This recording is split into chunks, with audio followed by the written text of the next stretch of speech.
Bonjour et bienvenue dans un petit épisode de Quest for Loot qui devrait être très rapide, parce que je vais ouvrir juste un petit colis d'une chose qu'à l'origine je ne comptais pas commander, mais il me restait un avoir à utiliser sur un site où je commande très peu, donc j'en ai profité. Allez, sans plus attendre, ouvrons.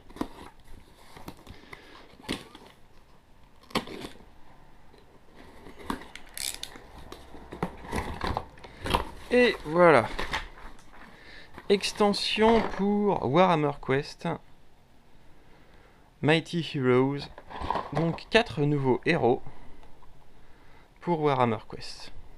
Alors, quand je vais ouvrir ça, en même temps, on va parler de quelque chose qui m'a un peu perturbé. C'est que j'ai appris quelque chose de incroyable, de phénoménal. Et j'espère que c'est faux. On va vérifier de suite.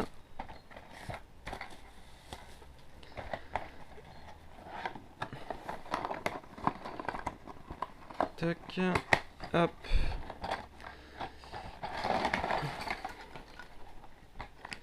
Le guide d'assemblage.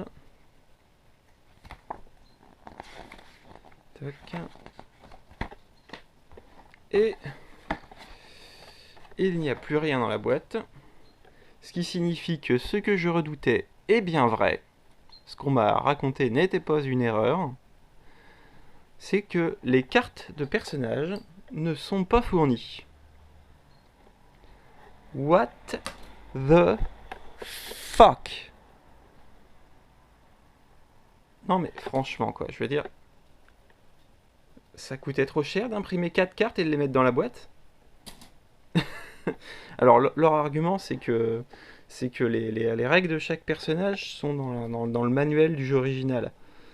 Mais c'est débile quoi, il faut jouer avec le manuel sur les genoux et s'il y a plusieurs joueurs qui choisissent des personnages, des héros de cette extension, il faut photocopier le manuel ou essayer de se partager le manuel.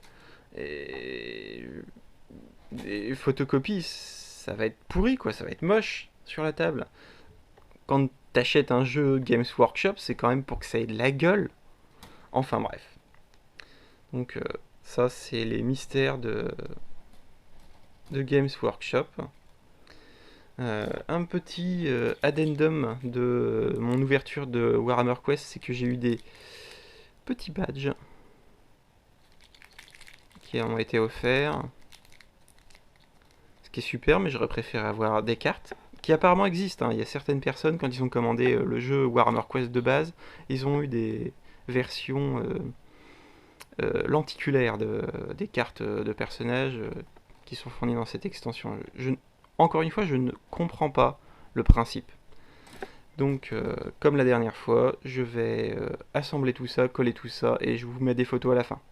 Donc, sur la première image, on a le Tzeentch Sorcerer Lord et le Slaughter Priest.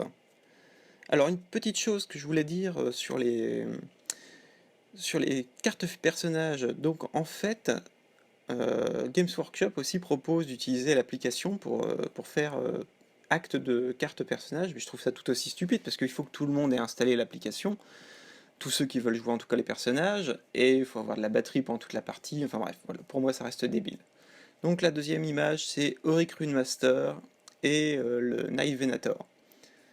Voilà, passez une excellente journée.